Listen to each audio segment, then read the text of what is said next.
Occasion ఏదైనా location ఎక్కడైనా తెలుగువారి వేడుక అంటే ఆలివ్ మిఠాయి ఉండాల్సిందే. ఆపరేషన్ సింధూర్ పేరుతో దాడి చేసిన భారత్ ఉగ్రవాదుల గుండెల్లో గుబులు పుట్టించింది. భారత సైన్యం బాంబులతో పాక్పై విరుచుకుపడింది. ఆపరేషన్ సింధూర్ పైన యావత్తు భారతదేశం ఆనందం వ్యక్తం చేస్తోంది.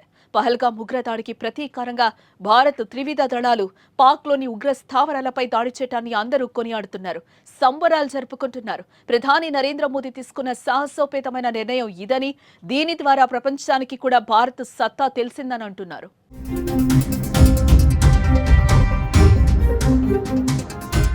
ఆపరేషన్ సింధూర్ పై పవన్ ట్విట్టర్ వేదికగా స్పందించారు. ధైర్యం లేని చోట ధర్మం కోల్పోతారని, స్వార్థం రాజ్యమేలుతుందని ట్వీట్ చేశారు.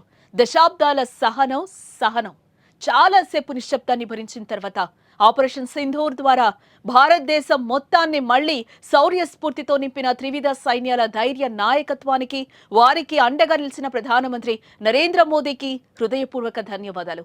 మేము ఎల్లప్పుడూ మీతోనే ఉంటాం, జై హింద్ అంటూ పవన్ కళ్యాణ్ హిందీలో రాసుకొచ్చారు.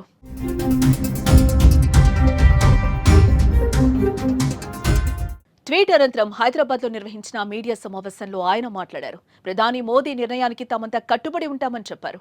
పాక్ ప్రేరేపిత ఉగ్రముఖలు గతంలో కశ్మీరీ పండిట్లను చంపేశారని గుర్తు చేశారు. దేశంపై దాడులను సీరియస్ గా తీసుకోవాలి. భారత సైన్యానికి వ్యతిరేకంగా పోస్టులు చేస్తే కఠిన చర్యలు తీసుకుంటాం. చివరి ఉగ్రవాదిని అంతం చేసే వరకు మోదీ పోరాటం ఆగదు అని పవన్ కళ్యాణ్ తెలిపారు.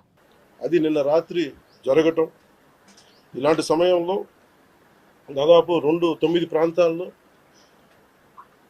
15 కిలోమీటర్ల నుంచి దాదాపు 200 కిలోమీటర్ల లోపల వరకు వెళ్ళి భారతదేశ సైన్యం అక్కడున్న మిలిటరీ ఎస్టాబ్లిష్మెంట్స్కి దాడి చేయకుండా, అక్కడున్న సివిలియన్ క్యాజువాలిటీస్ లేకుండా కేవలం ఎవరైతే ఉగ్రవాద సంస్థలు ఉన్నాయి, ముఖ్యంగా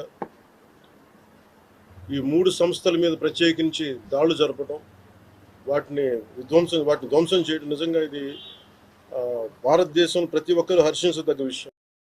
ఆంధ్రప్రదేశ్ ముఖ్యమంత్రి నారా చంద్రబాబు నాయుడు, మంత్రి నారా లోకేష్ కూడా స్పందించారు. భారత సైన్యం జరిపిన ఆపరేషన్ సింధూర్ పై ఎక్స్ వేదికగా చేసిన పోస్టుకు చంద్రబాబు స్పందిస్తూ జై హింద్ అంటూ రిప్లై ఇచ్చారు. మంత్రి నారా లోకేష్ సైతం జై హింద్, న్యాయం జరిగింది అంటూ ట్వీట్ చేశారు. భారత సైన్యం చర్యలను అభినందించారు. పహల్గాం ఉగ్రదాడికి ప్రతీకారంగా న్యాయం జరిగిందని పేర్కొన్నారు. దేశవ్యాప్తంగా సినీ, రాజకీయ, క్రీడా ప్రముఖులు మోదీ చర్యను అభినందిస్తున్నారు.